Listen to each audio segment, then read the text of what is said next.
नमस्कार दोस्तों, एग्जाम साधक के YouTube प्लेटफॉर्म में आपका स्वागत है। आपको पता है कि आपका प्रीलिम्स एग्जाम होने वाला है। इसी को ध्यान में रखते हुए हम रोज एक टॉपिक आपको दे रहे हैं जिससे पूरी तरह से पॉसिबिलिटी है कि आपके एग्जामिनेशन में क्वेश्चन पूछे जा सकते हैं।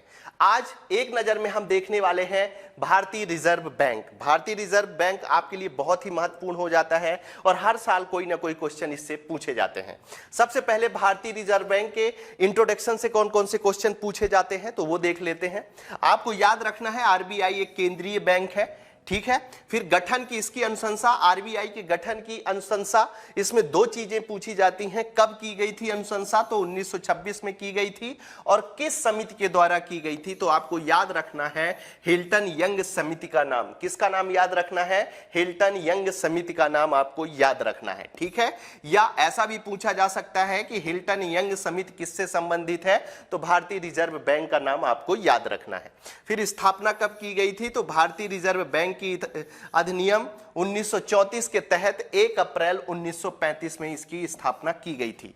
किस अधिनियम के तहत आरबीआई की स्थापना की गई थी? तो भारतीय रिजर्व बैंक अधिनियम 1934 के तहत 1 अप्रैल 1935। आपको हूबहू ये नंबर याद रखना है क्योंकि आपसे यही पूछेगा कि आरबीआई कब स्थापित हुआ था। तो 1 अप्रैल 1935 में। राष्ट्रीयकरण कब किया गया था आरबीआई का? तो 1 जनवरी 1949 में राष्ट्रीयकरण किया गया था।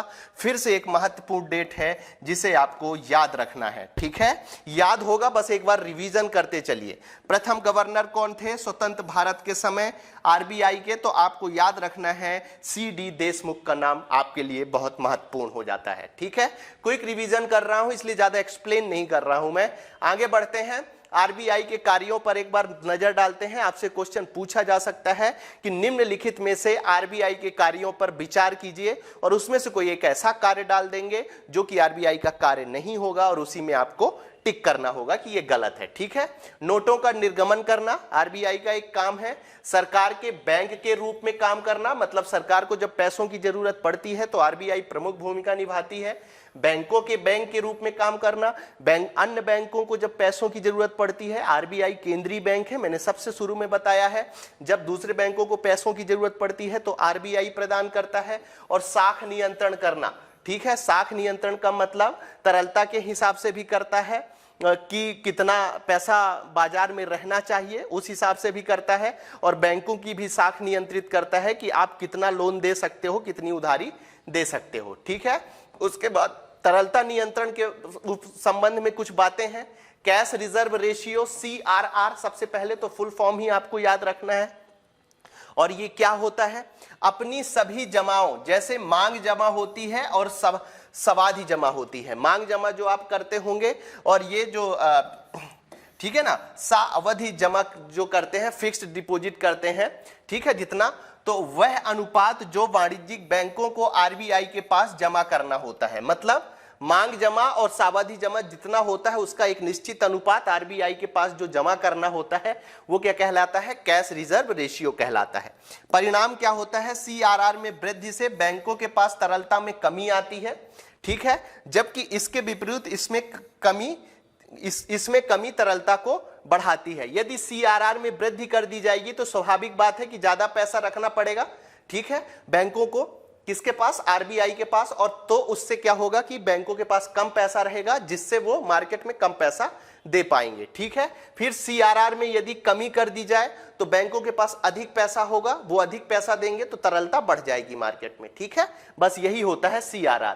उसके बाद संविधिक तरलता अनुपात, स्टैच्यूटरी लिक्विडिटी रेशियो भी कहा जाता है। कभी कभी आपसे SLR के नाम से भी पूछा जा सकता है, आपको याद रखना है।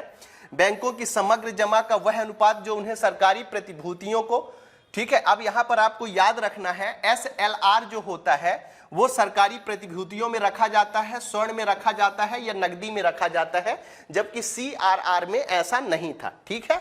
सुरक्षित संपत्तियों के रूप में रखना ही क्या कहलाता है? SLR कहलाता है, ठीक है। अब साख नियंत्रण के उपकरण के रूप में हम देख लेते हैं। अभी तरलता के हिसाब से हम देख रहे थे, अब साख नियंत्रण के हिसाब से। साख नियंत्रण का मतलब क्या है कि बैंक कितनी अधिक उधारी दे सकते हैं, ठीक है। तो आरबीआई वाणिज्यिक बैंकों को अल्पकालीन ऋण उपलब्ध कराता है। यह अनुसूचित बैंकों के साथ सृजन क्षमता को प्रभावित करता है। क्या रेपो रेट, सबसे पहले आपको याद रखना है कि जो अल्पकालीन ऋण प्रदान कराया जाता है वो रेपो रेट कहलाता है।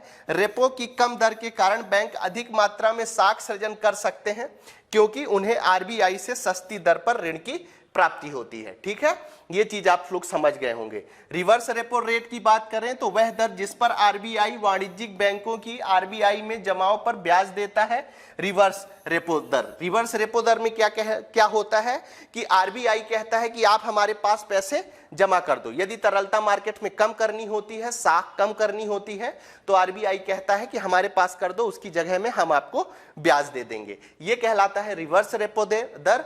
बैंक दर क्या कहलाता है? वह दर जिस पर आरबीआई वाणिज्यिक बैंकों को दीर्घकालीन ऋण देता है। ठीक है, अभी जब हम रेपो रेट की बात कर रहे थे तो वहां पर अल्पकालीन ऋण दिया जा रहा था, लेकिन बैंक दर में क्या करा जा रहा है? दीर्घकालीन ऋण दिया जा रहा है। ठीक है, तो ये चीजें थी, इतनी चीजें आपको याद रखनी है और ये महत्वपूर्ण जानकारी थी आरबीआई से संबंधित। ठीक है, ऑल द